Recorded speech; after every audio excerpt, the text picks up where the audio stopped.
Welcome back, everybody. Earnings reports keep coming in, and we continue to see wide swings in prices as the market digests each company's results. But one thing that remains constant is that AI and even crypto-related companies and news continue to dominate the headlines and drive market volatility. So in this video, we're going to talk about Google search trends and how they impact the future of search, Nvidia and AMD having to pay a China tax, and what does Bitcoin at all-time highs actually mean. So let's go ahead and get started. So I saw this tweet by Bill Gurley, and look, I know that the BG2Bot guys have been bearish on Google. It's been talked about many times, but I do think that this is an interesting conversation to have, and all the Google crazies may get offended by this, but guys, look, I actually hold a decent chunk of Google in my portfolio. We can just be adults and talk about it. But apparently, a handful of CEOs mentioned in their earnings calls recently that AI-related changes in Google search results have reduced traffic and engagement related to their Google search ads. And Bill Gurley's take on this is that revenue per query is going to fall dramatically over time as it becomes more of an affiliate fee rate business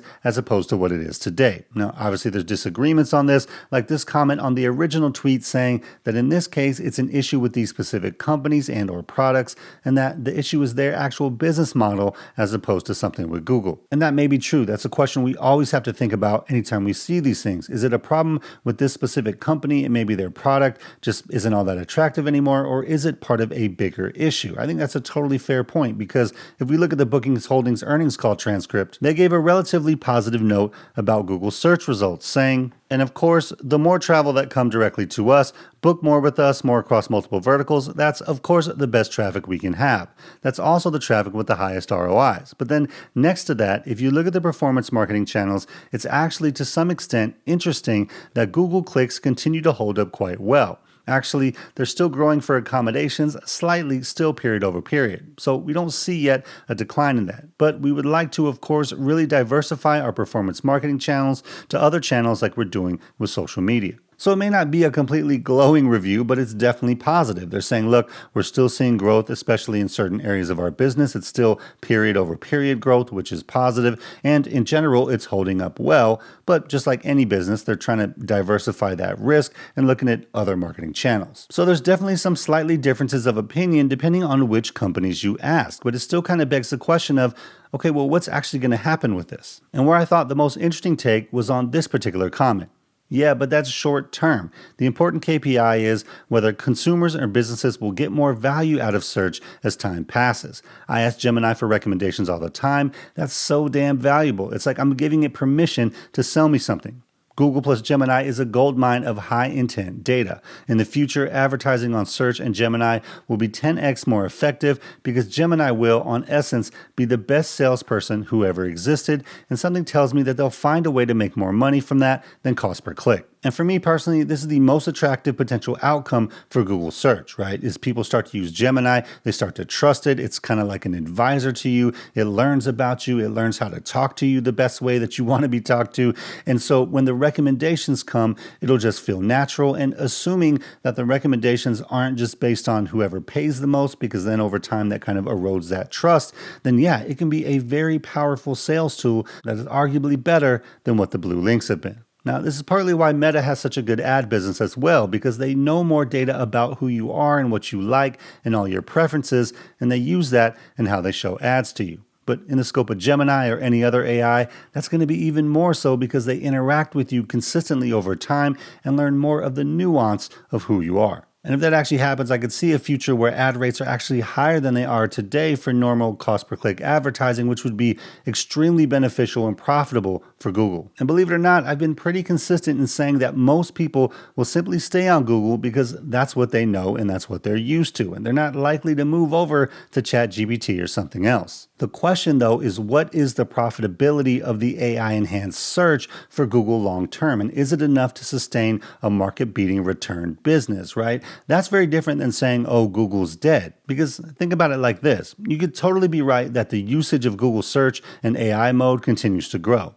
But if the profitability and revenue generation isn't the same, then the stock isn't likely to perform. Which is why I think we need to frame our questions with what our actual goals are in mind, not about whether you're right or wrong, right? Because hitting your actual investment goals is what matters, not how many times you were right. Hopefully that makes sense. But look, if the future of Google search is highly targeted and personalized personalized AI related recommendations that users like and actually convert well for companies, then yeah, it's going to be a huge win for them and even better than it is today. But the reality is that we're not quite there yet, right? Like it's still TBD. The Google search story is still playing out, and 1/4 of reaccelerated revenue isn't going to change that. I mean, the average person right now doesn't know anything about AI or how to use AI, and maybe they saw it in Google, but that's really the extent of their knowledge of it. So in many ways, we're still at the beginning of understanding how that's going to be, because that's where companies like Google and others make the bulk of their money, in that group of people that right now really don't even know what it is. So while there definitely some good possibilities there, we simply don't know yet how it's going to play out. So it's okay to be a little cautious and think through it, because look, every investment we make is an educated bet with a future that's not predetermined. Like we don't know exactly what's going to happen. So thinking about the potential downsides, thinking about the bear cases for the stocks you own is just a really smart thing to do, and you should do it too. Next up, some other big news yesterday was that Nvidia and AMD have agreed to give the US government a 15% cut on their AI chip sales to China. And if we just take a look at the article here, it says that they've agreed to give the Trump administration a portion of the sales from their artificial intelligence chips to China, unusual agreements that deepen their relationships with the U.S. government. And it basically says that they're going to receive 15% of the sales as part of a deal to approve exports of NVIDIA's H20 AI chip to China, according to people familiar with the matter. And the administration has reached the same agreement with AMD for its MI308 chip. Now, in terms of what I think about this, I mean, yeah, if you ask me, would I prefer that they pay a 15% tax to the U.S. government or not? My answer would be, well, no, I would prefer that they didn't. But the fact that they are, if it allows them to sell to China, then I still think it's a net positive for NVIDIA and AMD, just because obviously they're going to get more revenue from China than they're going to pay the U.S. government. So just from a strictly kind of numbers business perspective, yeah, I think it's a net positive for the business, even though it's a little bit of a tweak from what we heard maybe a month ago. And ultimately, if this is what allows NVIDIA and AMD to have export licenses to be able to sell, and that's part of the agreement, then, that is what it is. And I know people talk about, is this right or wrong? What do you think about this? Like more politically, and I just don't really get involved in those type of things. It doesn't really interest me, right? Like we can argue all day about what we think about it. People are like, oh, this is anti-capitalism or something. Those arguments just don't, it's just a waste of our time to kind of do that. I tend to focus on, look, I hold this stock. What do I think about this as a new piece of information in terms of their future outlook? And specifically to NVIDIA and AMD, honestly, I don't think it's that big of an issue, because at the end of the day, demand still outweighs supply for the best AI-related GPUs and chips, and NVIDIA obviously is the dominant market player there. AMD's one where historically I haven't really been a big fan of them, but look, I think this is a great case where this space is just continuing to grow. The pie in this industry just continues to grow. And so even though I do think NVIDIA is going to continue to be dominant, I think AMD has enough of a piece that they're going to do well also, right? So, anyone, in my opinion, that's holding NVIDIA or AMD or Broadcom is likely going to do well, because the pie continues to grow. Demand still outweighs supply. And until that changes, I don't know that this other stuff really matters. And that's just my opinion on it. So long term, I don't really see this as an issue, and I don't care enough to think about the political angles. It doesn't really matter to me. That's something that other people can do, and that's their choice. And then lastly, to talk about something that's not polarizing or political at all, let's talk about Bitcoin. Now, Bitcoin has retaken the $120,000 a coin thing, and anytime this stuff happens, there's just news stories going on a bunch, and all the news with the U.S. government in terms of the regulations that they're passing that are kind of like pro-Bitcoin, pro-crypto. Companies like Coinbase and Robinhood being on pretty good runs, even though Coinbase has given up a little bit of those gains over the past month or so. But look, the bottom line is this. If you guys have watched this channel, you know that I've been involved in Bitcoin. I've been a fan of Bitcoin for a very long time, since 2014. And I used to do more videos on it. I don't really now, because I don't know. I just, at the end of the day, there's a lot of people who just aren't ready for that type of volatility and to really be able to think through if it makes sense for them. A lot of times people just kind of chase the headlines and the gains, and they, want that. I think it's a different type of thing than that. However, I do think that right now there's probably more positive catalysts for Bitcoin than there's ever been in terms of long-term price appreciation. And the reason why I say that is because, we talked about the U.S. regulatory clarity and support. That's been a big one. The U.S. debt situation kind of on the other side of that spectrum, just because our debt is really high. You have foreign investors that are getting out of treasuries, looking for other things to put their money in. And believe it or not, Bitcoin is one of those things, even though people will say that it's a lot more risky. The reality is that you have people looking for other options as the US debt situation gets a little bit scary, right? Like, what does that actually mean long term? People are hedging their bets a little bit. Then you also have all the Bitcoin ETFs that are about 18 months in from being released now and continue to get good inflows.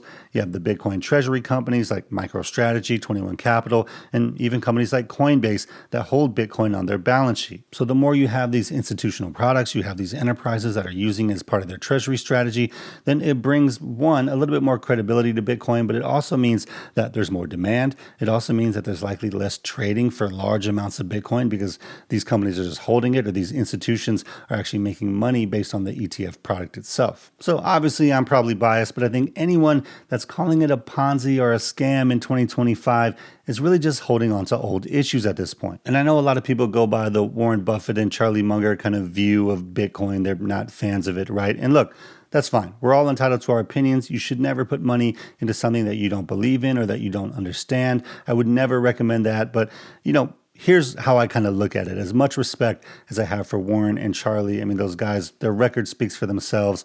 I always kind of viewed it as, Bitcoin, why it was created, what it's all about, isn't really in their wheelhouse to be the best judges of what it's going to be long term. And so for me anyway, I decided to make my own opinion about it. And clearly I've been a fan for over a decade. It's something that I actually do think that Bitcoin is going to continue to go up because look, politicians will continue to print money all across the world. They're going to continue to make poor decisions all across the world. And if nothing else, Bitcoin is a hedge against political stupidity. And if you know my views on politics or politicians, then shouldn't come as a surprise why I've been such a big fan of it for so long. Now, if you guys are interested in hearing more about Bitcoin or the Bitcoin ETFs, I actually made a video about the Bitcoin ETFs when they came out back in January of 2024. And surprisingly, a lot of the information there is still relevant if it's a topic you want to dig into. So you can watch that by clicking this video right here.